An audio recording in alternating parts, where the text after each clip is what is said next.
Friends, welcome to my channel Disha online classes for civil engineers. Friends, आज इस video में हम बात करने वाले हैं कंटिन्यूअस बीम के बारे में। तो देखिए, यहाँ पर एक कंटिन्यूअस बीम दिया हुआ है, ठीक है, ए बी एंड सी, ठीक है। तो इंड ए बी एंड सी ये तीनों क्या है, सिंपली सपोर्टेड है। मतलब ये कंटिन्यूअस बीम क्या है, सिंपली सपोर्टेड कंटिन्यूअस बीम है। अब इसमें देखिए लोडिंग कैसे कैसे दिए हुए हैं। स्पान ए बी का स्पान दिया हुआ है 3.6 मीटर और इंड ए से 1.8 मीटर डिस्टेंस पर एक पॉइंट लोड लगा हुआ है 2 kilo newton. And span BC में हम देख रहे हैं इंड सी से 1.8 मीटर डिस्टेंस पर एक पॉइंट लोड लगा हुआ है 4 किलो न्यूटन। तो इसको हमने गिवन डेटा के अकॉर्डिंग लिखा हुआ है। गिवन डेटा के अंदर लिखा है according to figure for span A B हमने इसको W1 नाम दिया है, which is 2 kilo newton and L1 is 3.6 kilo Newton.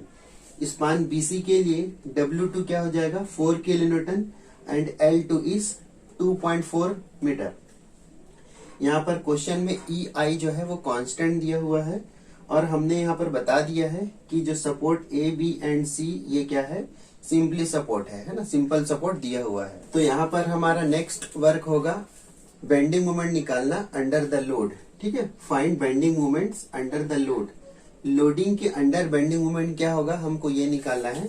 तो फर्स्ट स्पान की बात करते हैं, स्पान ए बी की बात करते हैं। स्पान ए बी, अब देखिए स्पान ए बी क्या है, सिंपली सपोर्टेड है और सिंपली सपोर्टेड बीम है और सेंटर में क्या है, पॉइंट लोड लग रहा है। तो इसके लिए बेंडिंग मोमेंट का फॉर्मूला होता है bending moment under the load is WL/4, ठीक है, WL/4। तो हमने इस लोड को W1 नाम दिया है और इस स्पान की लेंथ को L1 नाम दिया है। तो यहाँ पर हो जाएगा W1 L1 डिवाइडेड बाई 4। हम वैल्यू पुट कर देते हैं। सो 2 इंटू 3.6 डिवाइडेड बाई 4। इसको सॉल्व करने से आ जाएगा आपका 1.8 किलो न्यूटन मीटर। ये स्पान ए बी में अंडर द लोड के लिए बेंडिंग मोमेंट का वैल्यू है। अब हम स्पान बी सी की बात करते हैं। स्पान बी सी की बात करते हैं तो स्पान बी सी में लोड क्या है, सेंटर में नहीं है, इसेंट्रिक है, ठीक है। इंड सी से 1.8 मीटर में जो ये लोड है, पॉइंट लोड, वो दिया हुआ है। तो इसके लिए फॉर्मूला होता है WAB/L। WAB/L। अब यहाँ पर A और B क्या है ये समझना पड़ेगा। तो हमने 1 नाम दिया था, हमने इस स्पान के लिए 2 नाम दिया था, तो ये हो जाएगा W2। अच्छा, A क्या हो जाएगा, इंड B से या सपोर्ट B से इस लोड का डिस्टेंस क्या है, तो हम निकाल सकते हैं। अगर इस 2.4 में 1.8 को माइनस कर दे तो हमारा ये वाला डिस्टेंस निकल आएगा, ठीक है। हमको यही करना है, 2.4 माइनस 1.8। और B क्या है, लास्ट वाले सपोर्ट से इस लोड का डिस्टेंस जो कि गिवन है 1.8, तो यह हो जाएगा 1.8। और L क्या है हमारा, यहाँ पे L2 हो जाएगा, ठीक है। तो ये L2 हमने लिख दिया। अब आगे स्टेप में हम वैल्यू रख देंगे, ठीक है, वैल्यू रख देंगे। W2 का वैल्यू है 4 और L2 का वैल्यू है 2.4। तो इससे हमारा अंडर द बेंडिंग मोमेंट आ जाएगा पॉइंट के। तो देखिए हमने स्पान BC है ना, स्पान BC के लिए सॉल्व किया है bending moment under this load. तो हमने रख दिया है, देखिए W2 is 4 kilo newton, A is 2.4 minus 1.8, B is 1.8 and L2 is 2.4 metre. इसको सॉल्व करने पर आ जा रहा है 1.8 किलो न्यूटन मीटर, ठीक है। अब हम नेक्स्ट स्टेप में क्या करेंगे, जो भी बेंडिंग मोमेंट्स हमने निकाला है उसके लिए बेंडिंग मोमेंट डायग्राम ड्रॉ करेंगे। देखिए अगला स्टेप क्या था हमारा, बेंडिंग मोमेंट डायग्राम ड्रॉ करना, ठीक है। स्पान ए बी के लिए बेंडिंग मोमेंट डायग्राम ये है, स्पान BC के लिए बेंडिंग मोमेंट डायग्राम ये है। दोनों का वैल्यू 1.8 किलो न्यूटन मीटर आया था, तो दोनों का जो हाइट है वो सेम हो जाएगा, ठीक है। अब आपको यहाँ पर मानना पड़ेगा लेट, हम यहाँ लिख लेते हैं let moments at support A, B and C are MA, MB and MC respectively। ठीक है, हमने माना है इंड ए पर मोमेंट MA है, सपोर्ट बी पर मोमेंट MB है और सपोर्ट सी पर जो मोमेंट है वो MC है। ठीक है, ये हमने माना है। तो चलिए, हमारे पास बेंडिंग मोमेंट डायग्राम आ गया। अब यहाँ पर देख रहे हैं हम, ये एरिया है, बेंडिंग मोमेंट डायग्राम का एरिया है। ठीक है, ये वाला भी क्या है, बेंडिंग मोमेंट डायग्राम का एरिया है। तो हमको इस एरिया को पहले फाइंड करना पड़ेगा। तो हम मान लेते हैं यहाँ पर A1 इस वाले ट्रायंगल का एरिया मान लेते हैं एंड A2 इस वाले ट्रायंगल का एरिया मान लेते हैं। ठीक है, तो ट्रायंगल का एरिया कैसे निकालते हैं? ट्रायंगल का एरिया सिंपल, अगर हम इसको A1 बोल रहे हैं तो A1 is equal to 1/2 into base into height. ठीक है, यही होता है ट्रायंगल के एरिया का फॉर्मूला। तो 1/2 बेस, बेस क्या हो जाएगा 3.6 मीटर, 3.6 और हाइट कितना है 1.8। ठीक है फ्रेंड्स, तो इसको हम सॉल्व कर लेंगे। ठीक है, देखिए, तो A1 को सॉल्व करने पर आ जा रहा है 3.24 मीटर स्क्वायर। क्योंकि ये एरिया है तो इसका यूनिट आएगा मीटर स्क्वायर में। अब हम A2 के लिए भी सॉल्व कर लेते हैं। सो A2 इज इक्वल टू, ये भी एक ट्रायंगल है तो 1/2 इंटू बेस इंटू हाइट हो जाएगा। तो इसका बेस कितना है 2.4 और हाइट है 1.8 मीटर। तो इसको सॉल्व कर लेंगे। इसको सॉल्व करने पर 2.16 मीटर स्क्वायर ये आ जाएगा। आप लोग सॉल्व करके देख लेंगे। ठीक है, तो यहाँ पर हमने जाना A1 और A2 हमको कैसे निकालना है। ठीक है, अब नेक्स्ट स्टेप में है x1 बार एंड x2 बार निकालना। इसका मतलब ये है, ये हमारा ट्रायंगल है, ट्रायंगल का कोई सेंट्राइड होगा। ठीक है, ट्रायंगल का सेंट्राइड ये कहीं है, तो उसका A से डिस्टेंस कितना है या B से डिस्टेंस कितना है वो निकालना है। और इसी तरह इस वाले ट्रायंगल का सेंट्राइड है, मान लीजिए हमने यहाँ पे माना है कहीं, तो उसका सेंट्राइड C से कितना है और या उसका सेंट्राइड B से कितना है, हमको अब सेंट्राइड निकालना है। मतलब x1 बार एंड x2 बार निकालना है। तो आइए हम x1 बार एंड x2 बार निकालते हैं। तो आइए अब हम सेंट्राइड निकालते हैं। ठीक है, इस एरिया का जो सेंट्राइड है हमने इंड A से निकाला है और इस जो ट्रायंगल है उसका सेंट्राइड हमने C से निकाला है। ठीक है, फ्रॉम C। तो हमने यहाँ नाम दिया है x1 बार एंड x2 बार। तो अब देख लेते हैं। देखिए, x1 बार कैसे निकलेगा, x1 bar is equal to L plus A/3। अब इसको समझ लेते हैं। यहाँ पे L क्या है, हमारा L1 ही है। ठीक है, इस स्पान के लिए L1 ये वाला L ही है। और A क्या हो जाएगा, इस जो पॉइंट लोड है ना, ये जो लोड है उसका A से डिस्टेंस हमने इसको A नाम दिया है। और अगर B से बोलता तो हम इसको B नाम देते हैं, तो L प्लस B हो जाता। ठीक है, तो x1 बार के लिए फॉर्मूला है L प्लस A/3।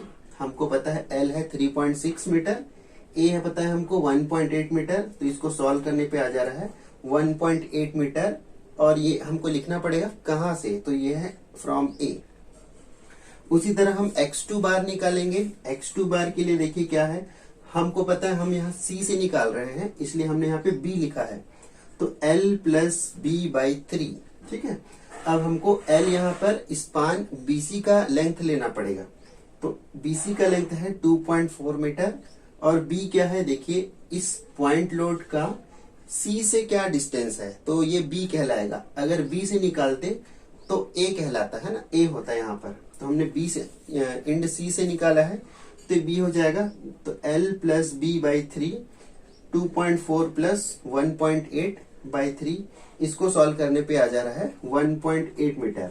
और ये हमको लिखना पड़ेगा कौन से इंड से, फ्रॉम इंड C। ठीक है, तो इस तरह से हमको x1 बार एंड x2 बार निकालना है। आइए आगे बढ़ते हैं। तो आइए हम लोग नेक्स्ट स्टेप में चलते हैं।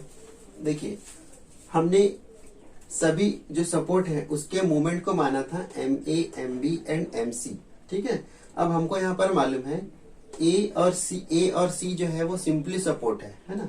तो सिंपली सपोर्ट होने के कारण इसमें मोमेंट्स नहीं आएंगे, है ना, मतलब मोमेंट जीरो होगा। तो since A and C are simply supported then MA and MC both are 0। अब हमको फॉर्मूला यूज करना है। हम 3 मोमेंट त्रिआघूर्ण प्रमेय से ये क्वेश्चन बना रहे हैं, 3 मोमेंट इक्वेशन से। तो यहाँ पे देखिए EI कांस्टेंट है and no sinking of support. ये सपोर्ट सिंक नहीं हो रहा है, इसका एक कंडीशन होता है, ठीक है। तो यहाँ पे हमारा कंडीशन है नो सिंकिंग ऑफ सपोर्ट। अब फॉर्मूला ध्यान में रखिएगा। देखिए यहाँ पर मोमेंट M1 हमने माना था, सो M1 इंटू L1, ठीक है, M1 into L1 plus 2MB। ये जो B है वो 2 स्पान से जुड़ा हुआ है, BA एंड BC, ठीक है, 2 स्पान से जुड़ा हुआ है, इसीलिए 2MB और L1 plus L2, then plus MC into L2।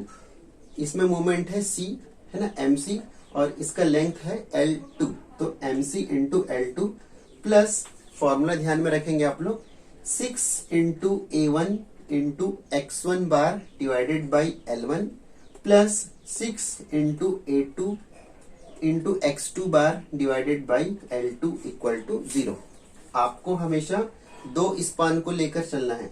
Continuous beam बोला है तो मोर देन 2 स्पान भी हो सकते हैं, ठीक है, 1 स्पान, 2 स्पान, यहाँ एक और हो सकता था, तो हम 2 स्पान को ही लेके चलेंगे। आपको फॉर्मूला ये वाला मिलेगा।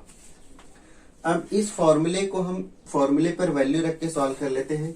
यहाँ पर MA क्या है 0, तो MA इंटू L1 ये पूरा 0 हो जाएगा, और यहाँ पर MC ये भी 0 है, ठीक है, ये तो पूरा टर्म 0 हो जाएगा। अब हम L1 का वैल्यू रख लेते हैं जो है 3.6, L2 का वैल्यू रख लेते हैं जो है 2.4। यहाँ पर जो हमने A1 X1 बार और L1 जो हमने निकाला था, है ना, इन सबको निकाला था, उसका वैल्यू हमने यहाँ पे रख लिया इक्वल टू 0। अब हम इसको सॉल्व कर लेते हैं। सॉल्व करने पर आप लोगों को मिल जाएगा 12 इंटू MB, इसका वैल्यू हो जाएगा 6 इंटू 2 12। इस टर्म को सॉल्व करने पे आपका मिल जाएगा 9.72, और इस टर्म को सॉल्व करने पर मिल जाएगा 7.56, ठीक है, इक्वल टू 0। अब इस इक्वेशन को आपको MB के लिए सॉल्व करना है, ठीक है, इस इक्वेशन को आपको MB के लिए सॉल्व करना है। तो आइए देखते हैं। तो आइए MB के लिए सॉल्व कर लेते हैं, ठीक है। तो यहाँ पर क्या हो जाएगा 12MB प्लस 17.28, उन दोनों टर्म्स को हमने ऐड कर दिया है। अब हम इसको पक्षांतर कर देंगे, सो 12MB इक्वल टू माइनस 17.28, तो MB इक्वल टू क्या हो जाएगा माइनस 17.28 डिवाइडेड बाई 12। इसको सॉल्व करने पर आ जाएगा माइनस 1.44 किलो न्यूटन मीटर, ठीक है। और MA और MC तो हमारा 0 है, तो बचा जो MB वो हमारा आया माइनस 1.44 किलो न्यूटन मीटर। तो आइए इन वैल्यूज के अकॉर्डिंग हम bending moment diagram, final bending moment diagram वो प्रिपेयर कर लेते हैं। तो देखिए फाइनल बेंडिंग मोमेंट हम लोग बनाते हैं, ठीक है। सपोर्ट A, B और C है, तीनों सपोर्ट से हम लाइन ड्रॉप करेंगे नीचे, और आप लोगों ने पहले जैसे बेंडिंग मोमेंट डायग्राम बनाया था वो हमको बनाना है, दोनों ट्रायंगल्स। अब हमने bending moment at point B निकाला था, एट सपोर्ट B निकाला था, जो कि था माइनस 1.44 किलो न्यूटन मीटर। तो माइनस वाला वैल्यू नीचे आएगा, ठीक है। तो हमारा प्लस वाला जो बेंडिंग मोमेंट था वो था 1.8 kilo newton metre, and then इस 1.8 किलो न्यूटन मीटर और B सपोर्ट जो है उसमें बेंडिंग मोमेंट आया था माइनस 1.44 किलो न्यूटन मीटर। तो इस तरह से आपका जो है फाइनल बेंडिंग मोमेंट डायग्राम बनेगा। फ्रेंड्स, अगर आपको ये वीडियो पसंद आया तो प्लीज इस वीडियो को लाइक कीजिए, शेयर कीजिए, एंड मेरा चैनल सब्सक्राइब करना ना भूलें। Thank you.